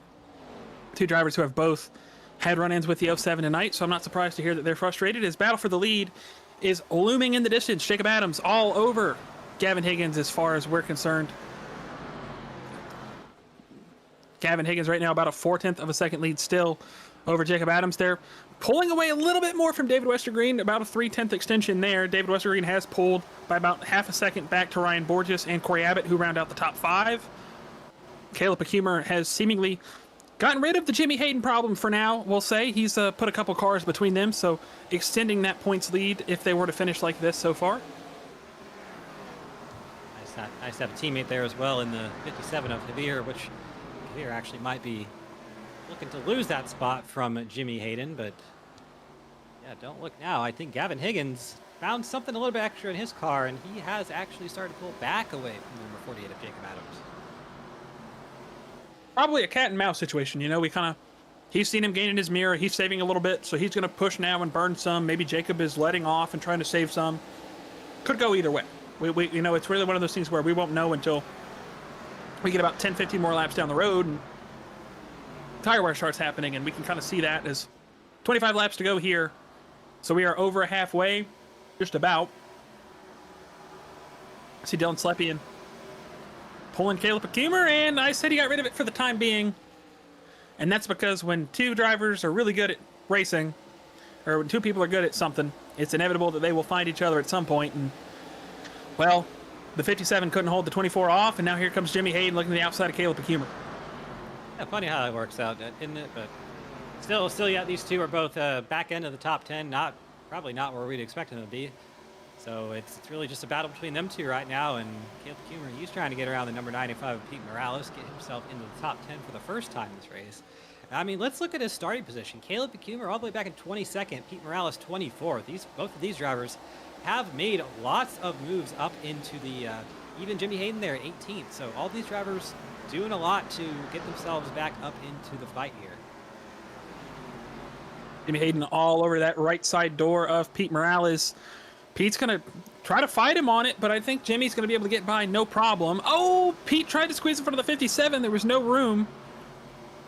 So that's going to stagger those guys out. Caleb Akumer breathing a little bit easier right now, but in front of him, he's got to pass Jimmy Hayden's teammate for that 8th spot, and I don't think that's going to go over too easy. You see the gap for the lead still about half a second. Gavin Higgins over Jacob Adams. They've pulled a little bit further away from David Westergreen, who unfortunately is getting caught by that 42 machine of Ryan Borges and the 21 of Corey Abbott. So that long-winded, or that, you know, that little bit of a long-awaited push for David Westergreen to get away from those guys did not live too long and coming to an end. Yeah, now this track, if you're starting to struggle with the grip somewhere, especially in the front, it doesn't ever get any better. This is one of the tracks where, for whatever reason, when you're loose, you're extremely loose, and when you're tight, it feels like you can't turn on an airport runway. So, hopefully, David Westergreen not burning the right front off that machine, because if he is, even these last 20 laps are going to feel like a nightmare for him. But Gavin Higgins. It looks like he's steadily but surely not. Wouldn't say he's extending the gap, but he's keeping it right where it's at right now, right about 4 or 5 tenths of a second. Like you said, Ty, earlier, it is back and forth right now. One driver will be quicker one lap, one will be quicker the other lap. I don't know if they can figure this one out right now. Borges and Westergreen are side by side. Borges found some speed on that bottom. We'll see if he can make a move there. Abbott in the wall just a little bit, but didn't slow him down because he's actually going to get the run. Turn number 3. Just going to have to slide up there, but yeah, 21 of Corey Abbott, he's right where he needs to be, so not going to be able to do it. Cale Pocock kind of in the hot bird seat right now. He's kind of sitting here waiting to see what happens here, because I feel like he's definitely one of those guys that saves a lot of tire and pushes towards the end, and he's kind of licking his chops right now. And speaking of pork chop, Corey Abbott almost into that outside wall, racing really hard with that 42 of Borges. He's out front. Jacob Adams has seemingly nullified anything Gavin Higgins was able to do the last couple laps. 0.3 of a second is the gap with 18 to go this time by. You saw that it's been about half a tenth around there that these guys have been quicker or slower than one another. It's going to extend to about 0.4 of a second. But Jacob Adams running the outside lane for 1 and 2 while Gavin Higgins is keeping it on the bottom. You see that's going to pull the gap by Gavin a good bit, and he's actually not going to gain anything. He's going to tag that outside wall. Not any gain there for Jacob Adams, just all loss there through 1 and 2. Yeah, and it looks like he's getting a little bit desperate. He went up there and tried to find some speed, obviously, but just doesn't seem like the grip's up there yet. I mean, he lost the time to get Higgins, and Higgins has been slowly running that kind of one lane up line the whole time and just kind of being really smooth about it. But here, Corey Abbott on David Westergreen. Abbott's going to actually get this spot out of turn number 2 just ever so slightly and move Abbott up to 3rd. I think he's a little bit too far behind Jacob Adams to be able to do anything about it. About 2.2 seconds the gap, which not a lot, but 17 laps to go at Nashville. It is just, you got to, that is quite a bit of a gap with these cars. So it's going to be, Corey Abbott's on the back foot if he wants to catch those 2 in front. But hey, you never know. If they start racing, anything goes. And I mean, it's unlike these guys to have a long green flag run. And I know it seems like I'm trying to wave the carrot in front of the guy on the treadmill and get a yellow now after we were trying not to, but I'm not, I promise. I'm just saying we've seen these guys for 6 races now, and it's not usual that we end a race clean and green all the way. Yeah, especially after seeing, I don't know how many, 10 cautions or so we had at Nashville and 75 laps there. So definitely good to see that we have gone green since lap 25 now. So longest green flag run of the night anywhere we have been at. And I mean, say that 42 of Ryan Borges, he's actually now under fire from Cale Pocock in that 66. So that move that he was trying to make on David Westergreen actually going to backfire on him just a little bit. Talked about the momentum. He made the move, lost the momentum, and he's going to lose the position of the 66 and now the 50. Well, what car is that? 40. Nope. Hold on. Possibly the 1 car as well is what I was trying to say. But right now, battle for the lead. Jacob Adams has closed in by just about a tenth of the last 3 laps over Gavin Higgins. 0.2 of a second. 13 to go this time by at the stripe. Now, catching him is one thing. Catching him is one thing. You get in the wake, you're going to feel it. I think we're going to see if he's going to do anything different. You see the time difference right now. He gained to about 0.2, and now he is barely quicker than Gavin Higgins, and that's all dirty air. You see, oh, Gavin grabbing a piece of the wall there with that right quarter panel. It's going to bring it down to about 2.5 tenths. As they're going to see the dirty air effect, Jacob's going to have to try to run a little bit off of Gavin, or he's going to start bleeding time. Right now, he's probably about half a lane lower, and he's going to gain just a little bit here. We'll have to see how the time changes here. I would assume probably about half a tenth. Yeah, right there at 0.038 or 36. So all over the back bumper now. I don't even think dirty air is really affecting him anymore. Yeah, he's absolutely there. And that time gain you're seeing at the bottom of the screen there, that's essentially about, we'll call that about 5-10 feet per lap, which isn't a lot, but I think the gap a couple laps ago was probably about 500 feet or so, and it's now down to about 20-30 feet, it looks like, maybe even not that. So Ryan Borges, same exact lap time right there. You see the .000. He's actually matched the lap time of Gavin Higgins. So both of these drivers are driving on the edge of what they have in their cars right now. You saw Gavin Higgins last lap in the wall just a little bit. Jacob Adams was in the wall a few laps ago. Definitely these last 10 laps coming up to the line here, it's going to be all up. A little bit more for Gavin Higgins in the wall there. That's going to put probably about a tenth of a time loss there. Yeah, 0.081. So that's move to the inside for Jacob Adams. Gavin's going to have to slide up, which is kind of going to kill his momentum. Adams is going to be to the inside. You see the momentum difference. He's side drafting the number 20. 10 laps to go. We're going to be under it by the time we get to the stripes. Side by side through 3. Oh! Gavin's going to move down. Jacob is going to get it a little tight. That's going to put the lead back in Higgins' hands. But we talked about it at Nashville Fairgrounds as well. When you're trying to make those passes, the more that somebody fights you and the more time that you lose and you keep having to give it up to them, it's going to frustrate you. And we've seen Jacob Adams. Geez, I don't know what I was about to say. That's the first time that we've seen that happen. If it happens 2 or 3 more times, I think we might see the bumper get brought out by old car number 48. Absolutely, yeah, for sure. And it's not... This is a bigger track than the fairgrounds, but it's still not such a big track where you won't see any contact like that. So definitely kind of all to play here. And what Jacob doesn't want to do is sit behind that 20 for the rest of the race, heat up his front tires, and just lose all the grip. Because if that happens, I mean, he drove it in there. He's going to lose a little bit of time here off of turn number 2. Not as much as I maybe thought he would, but that is going to basically kill his race if he doesn't start getting some front downforce on at that nose. So when you see right here, Jacob Adams being a little bit lower off corner exit, that's what he's trying to do. Keep some downforce on the nose to make sure he doesn't burn the tires off. And that gap to Corey Abbott was 2.1 seconds about 3 laps ago. We're almost down to a 1.5 seconds. So these guys are not doing themselves any favors. The only people that they're helping are Corey Abbott, Ryan Borges, and David Westergreen, who are trying to run them down. As you see Jacob Adams to the inside of car number 20 once again. Same scenario when Gavin came down and Jacob got tight. And it's going to happen again. Gavin sideways keeps it out of the wall. And take about another 3, maybe 4 tenths out of that lead that they had to Corey Abbott. We're down to almost a second there. So if something's going to happen, they're going to have to do it quick. Gavin, little bit of a nudge from the 48 maybe. He drove it in there. I wouldn't call that dirty, but I wouldn't call that clean either. But either way, yeah. Down to about a second. We're bleeding time here. They've cut this gap in half now. Pork Chop is foaming at the mouth right now.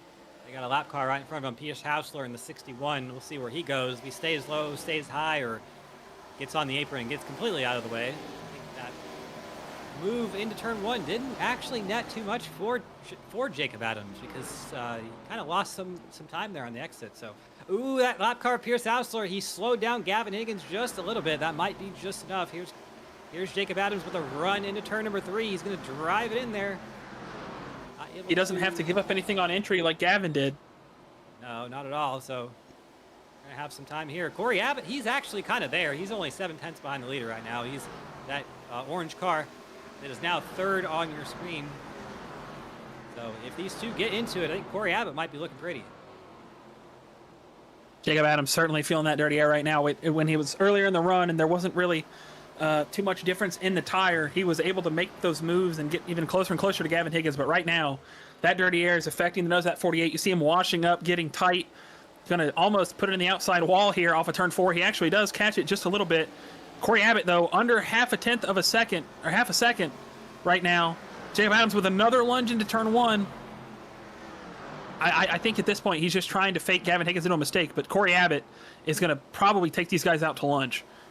Yeah, I'd have to say he's trying to fake Gavin into a mistake, but I think he might have faked himself into one there. Corey Abbott looked like he might just drive by, not so fast. Oh my goodness, some contact there between the 48 and 21. Jacob Adams, he must be frustrated as all hell here. He's been trying to work on the 20 for laps and laps and laps, and now he has the 21 behind him looking to take his spot.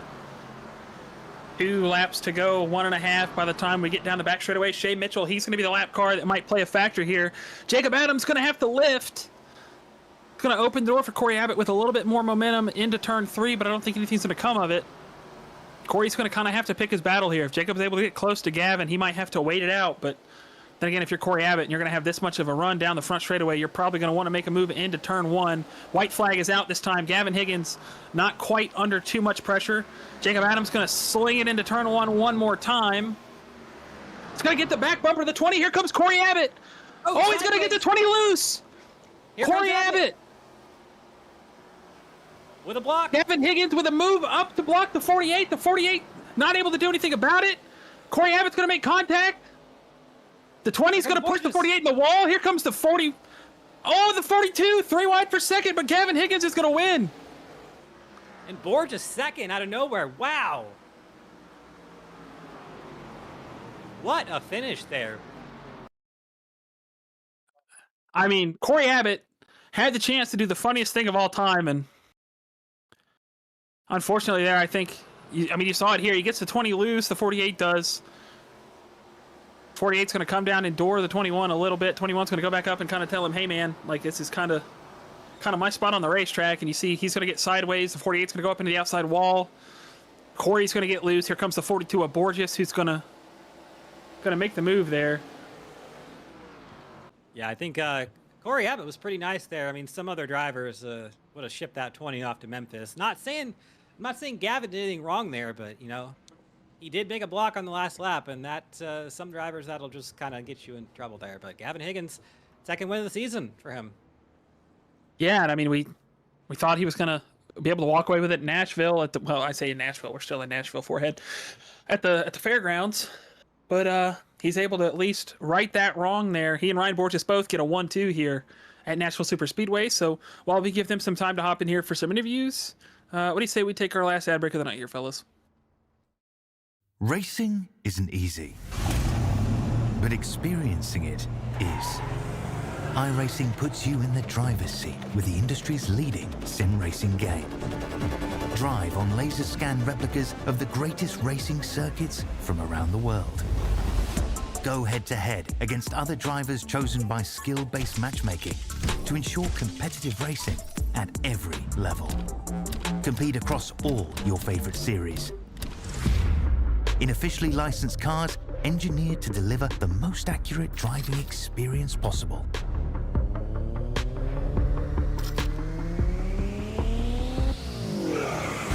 Join a race or host your own with players from across the globe. Race against the computer or in a league with friends. Feel the thrill behind the wheel. Tickets for the 2026 season of Speed at Worldwide Technology Raceway are on sale now.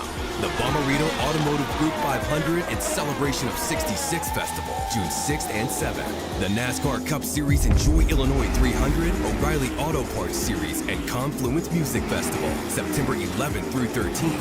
And the NHRA Napa Auto Parts Midwest Nationals, October 2nd through 4th. Save big by going to WWTRaceway.com.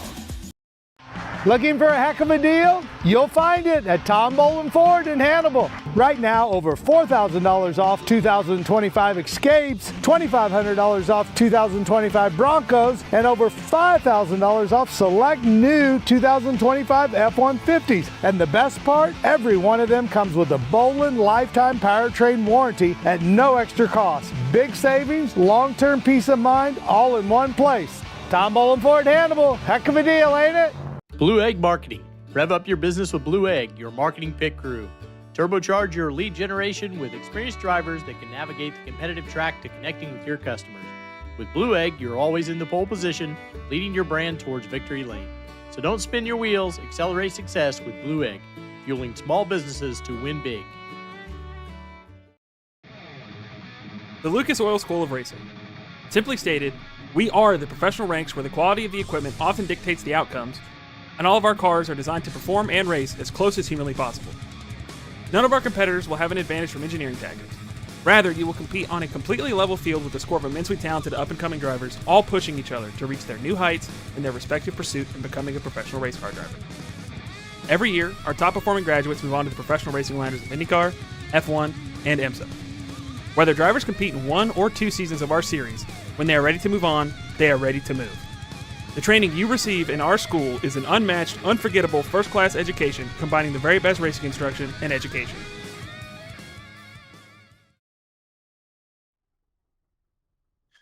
Back here at Nashville Superspeedway, after Gavin Higgins walked away with the checkered flag in the Superspeedway 55, I'm going to be standing by with Mr. Ryan, nope, that's not Ryan, that's Jacob Adams.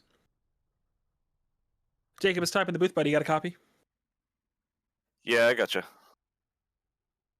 Well, I know you might not have had the fairgrounds race you wanted or the result, but I would say you have to be at least happy with the result here. I know you might have been frustrated. I know it was hard to pass out there, and ultimately you're going to end up losing a spot to a teammate there coming to the line when you really had a chance to win it when the white flag came out. But how you feeling? Yeah, it's just so hard to pass in this car nowadays. Like I was so much better than Gavin was, especially in 1 and 2. If I could have just stuck it in 1 and 2 those couple times I got next to him and maybe ran him a little high going into turn 3, I probably would have driven away and won the race by, I don't know, a second or two. But just us running like that just brought the field back to us. But not much you can ask for. It was a lot of fun. Yeah, no, we were watching the gap, and it was about 2.1 seconds, and then it kind of rolled down to 1.1. Were you looking at that in the mirror when you were watching that gap just get tighter and tighter? Was it kind of just making the move and the urgency to make that move a lot worse? Yeah, I was watching it. That's why I was trying to get the pass made so quick, and then the first time I wasn't able to get the pass made, I kind of, sat in behind him. And I'm like, well, maybe I can just wait a little bit longer to make the pass. They won't catch us as fast. And if I had it to do over again, I probably would have just tried to make 1, maybe 2 moves to his inside, and kind of just let him run his stuff off how he was. But nonetheless, great result. Yeah, I know, especially for 2 shift cars to get 2 and 3, and for Connor to have an overall pretty good run. I know it didn't end the way he wanted it to, but he was up in the top 10 for a while. I think somebody somewhere sent a look at the points, and you are you're 9th, so you're about 42 out of the lead, but it's been a lot more competitive than I think anybody expected it to, with how quickly these things have changed, like the seasons and all that. How do you feel going forward? I know we're about 7 races in at this point. Do you think that there's still a chance for you to get there and fight for that championship? Yeah, I think so. I've missed a couple races, so the points are a little skewed on my end there, but just do all I can to stay in the top 14 and worry about the points once we start the chase. All right, buddy. Well, Bristol Dirt next week. How do we feel going forward into that? If I could miss any more races, I would definitely miss that one, but just going to show up and try and get the best result possible. Dirt racing's fun, just not my cup of tea. All right, buddy. Well, before we get you out of here, anybody you want to shout out? Yeah, just everybody, the entire crew over at Shift. Seth for bringing everybody on. We've got a really good group of guys racing out here every week. So Ryan and Connor racing here. If all goes to plan, we're probably all 3 going to be in the playoffs. So just Shift overall and Juicy Spider. Oh man, we got a little bit of Chris Wright producer beef with Jacob Adams. Well, Josh is really good here in Nashville, and I finished second to him. Too many races here, and so I was just, I felt like I was following Josh again, even though, if I was following Josh, he probably wouldn't have been running the 2nd or 3rd lane. I would have never caught him, but that's probably the only reason why I had a chance to win the race. All right, buddy. Well, to free you of Chris being demeaning, and honestly, I can't say he's wrong, because Josh probably would have made that pass, but we'll go ahead and get you out of here.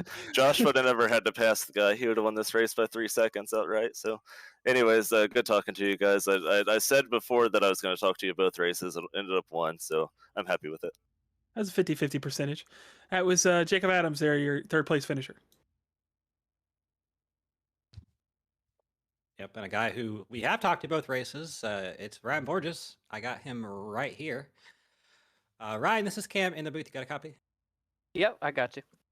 Well, man, it's kind of the night of what ifs for you. You looked really good there in the fairgrounds and started the began 5 laps to go here with a 1.5 second gap out to the lead, and you almost got it there at the very end. Take us through your night.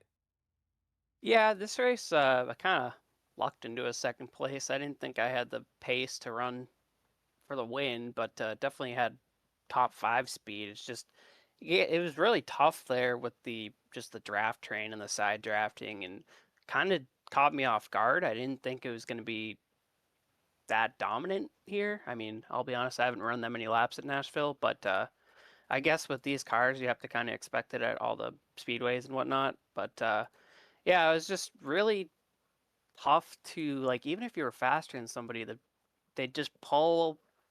And if you let somebody get to your outside, they'd pull around you just down the straightaways. So it took me a while to kind of get clear there towards the end. Corey got clear before me, so then he got to Gavin and Jacob first. And by the time I got there, they were all about ready to wreck into 3. So I'm like, oh, I gotta just hope and pray I make it through it, and maybe I'll sneak out of here with the win. But got 2 spots there, so that was pretty good. That was better than I thought I deserved, but I'll take another second for sure. Yeah, it's interesting you brought up that side drafting and all that. It looked like the name of the game out there tonight was kind of arrow wash, arrow push. A lot of drivers trying to run lines that might not necessarily be there at the Nashville Superspeedway to try to alleviate that. Was that really the hardest thing you found out there tonight? Oh, for sure. It was like once you got within a couple tenths of somebody, you either had to kind of shade either to the right or to the left of them to not just plow through the corner, and that was tough. And then even when you did the right thing by staying out of their arrow wash and they got tight or loose or whatever, and you got side by side, somebody was within a few tenths of them, they'd line up with them and just pull right by you anyway. So it was like, uh-oh, I made the wrong move even trying to pass there. So it was really just trying to calculate when to make moves and how to clear people without letting them stay on your door. So I feel like that was definitely the hardest part of the race, and credit to Gavin for sure. I think Jacob was faster than him, but he obviously did a great job staying out in front and managing his runs and whatnot. And I mean, you saw it. Once they got racing, they were probably 3 seconds out, I thought, of me and Corey with like 10, 15 to go, and we just caught right back up just by them dragging each other back. It's crazy, but it's makes for close racing for sure. It sure does, and I think we're going to see that next week at Bristol Dirt. How you feeling about that one? I don't know how to feel about that. It could be good. It could be crazy. I'm sure it'll be both. I have some dirt racing experience on iRacing. I'm not like an expert by any means. I don't have any ARCA car dirt racing experience, but I'm sure it'll be about just throttle management and staying out of the wrecks and just keeping the car clean and being there at the end for sure. But I'm sure it'll be like a short track drift style, like multi-lane kind of race for sure. So I'm sure it'll be fun to watch. Well, there's been many Elite Racing League races over the years, and that will probably be one of them. So yeah, for sure. Before we let you go, Ryan, any sponsors or shout outs? Yeah, just gotta thank Shifty Sports again, Seth Rawls Design, for the paint. Does all of our paints.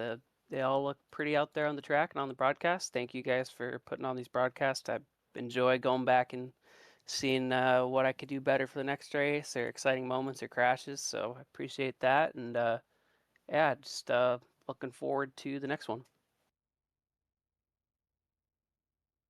Well, if I look at my magic crystal ball, I look at turn 1, lap 1 at the fairgrounds, and that's what I see for Bristol Dirt. But hopefully I'm wrong. Ryan, thank you for talking to us both of these races tonight. Good job on the 2 P2s, and we hope to talk to you next week. Sounds good. Thanks, guys. All right, with that, I think think Ty is going to catch up with our winner tonight. Yeah, I got him right here. Gavin, stop in the booth, buddy. You got a copy? Yep. Well, you, I would say you definitely righted the ship from the fairgrounds. I know you were probably the dominant car there, and you felt like that one slipped away. But at the end of the day, you're able to make your car as wide as possible, and you're able to walk away with a win here at Super Speedway. So how are you feeling?